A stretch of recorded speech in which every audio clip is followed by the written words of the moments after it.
Hello students! Nowadays is a digital era. But have you ever written a letter to someone close to you and asked for help in your childhood? Have you ever thought of writing a letter to God? Seems funny, right? But when someone is in need of something which no one can fulfill other than God, what would one do in such a situation? A letter to God is an extraordinary tale written by G.L. Fuentes. In this tale, Lencho faces destruction, for which he decides to write a letter to none other than God himself. Can you believe it? Lencho is putting his faith and hopes in a letter to the divine. But what happens next?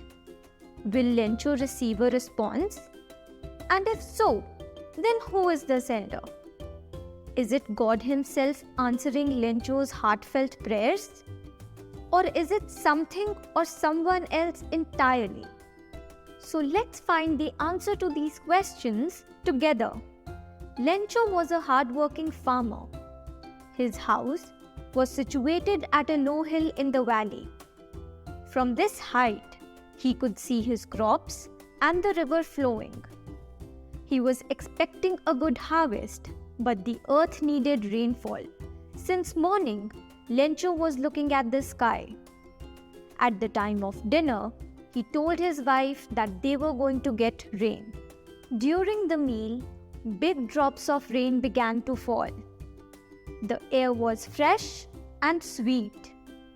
He came outside to feel the rain on his body. He was happy. He called them new coins. Very soon, his field was full of rain. But suddenly, the rain turned into large hailstones. It hailed for an hour. His garden, house, the hillside, field had heavy hailing. It looked as if it were covered with salt. Not a leaf was there on the trees. His corn was totally destroyed. Lencho's soul was filled with sadness. He spoke that they would all go hungry. Lencho was deeply troubled at heart. He uttered that there was none to help them. All the residents of the valley had a single hope. It was the help from God.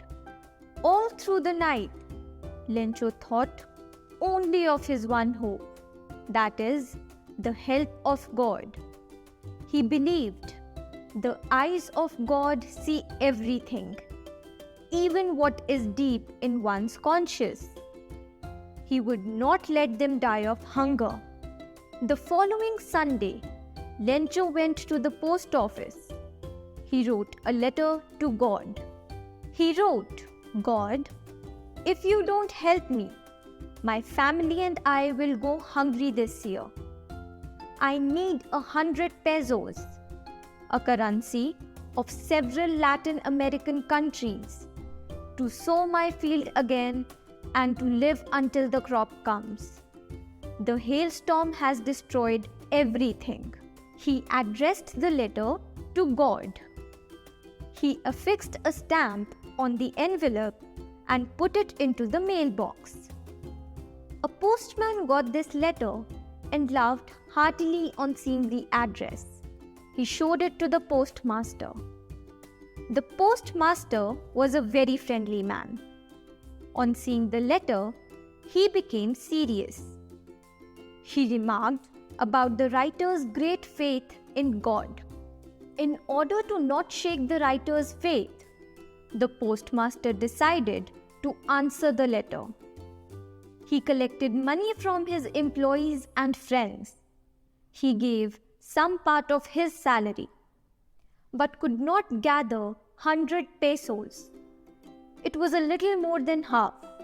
So, he put the money in an envelope and addressed it to Lencho. He put a signature, God. The next Sunday, Lencho reached the post office somewhat earlier. He asked for his letter. The postman gave him the letter. The postmaster was watching everything. Lencho was very much confident of God's help. Immediately, he opened the letter and found the money.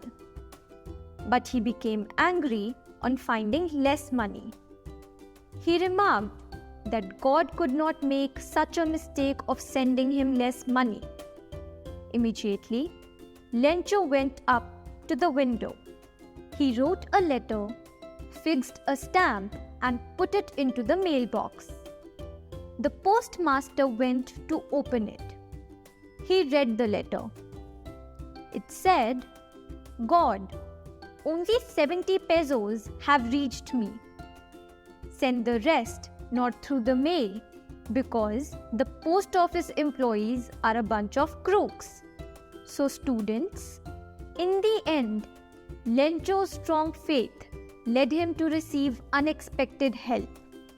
Although he didn't receive all the money he asked for, his faith remained strong.